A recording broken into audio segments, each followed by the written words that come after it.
তুমি মোক ভাল পোৱা নে গাহৰি ভাত ভাল পোৱা? মই তোমাকো ভাল পাওঁ, কিন্তু গাহৰি ভাত ভাল নাপাওঁ। আমি কিন্তু গরু ভাত ভাল পাওঁ। ঠিক বলেছো ভাই পরিবেশটা সুন্দর না? মইতো গাহৰি ভাত ভাল পাওঁ। থার্ড বকাসুদা, তুই হিন্দু দেখে তুই গাহরি ভাত ভাল পাস, আমি মুসলমান, এই জন্য আমি গরু ভাত ভাল পাওঁ। ঠিক বলেছো কথা কি ক্লিয়ার না ভেজাল আছে? তই কিয় মেল কৰি আছা মাজত? क्या बात है सर, क्या बात है सर।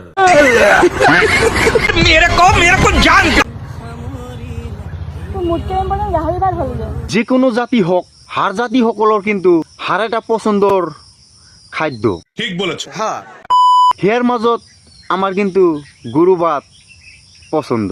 কথা কি ক্লিয়ার না ভেজাল আছে? এই গাহৰিটো তুমিয়ে হয় ন? তুমিয়েতো গাহৰি না? গাহৰি তুমিয়ে। কোনফালৰ পৰা মোক গাহৰি লাগে অ?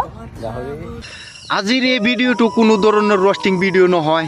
আজিৰ এই ভিডিঅ'টো মানে দিমাকত লোৱাৰ কথাবিলাক। আজি এনেকুৱা চাওক যে আজি এই ছোৱালী আৰু ল'ৰাটো কিন্তু মিনিংটো ভাঙাই দিছে। সি এজন গাহৰি হয়, সিক মানে গাহৰি বনাই মানে ইয়াৰ কাৰণে কৈছে গাহৰি ভাত পচন্দ। তো আমি সেইটো কৈ আছোঁ যে হিন্দু মুছলিমৰ যিকোনো বস্তু ইম্পৰ্টেণ্ট খাদ্য, আৰু সেই খাদ্যবিলাকৰ নাম লৈ যদি আমি মিডিয়াত বদনাম কৰোঁ আৰু মানে এই খাদ্যবিলাকৰ নাম লৈ যদি কিবা কেছ টেছ কিবা জেল প্ৰশাসন পুলিচ প্ৰশাসন কৰোঁ, তাহলে কিন্তু সেইটো বিৰাট বেয়া হয়।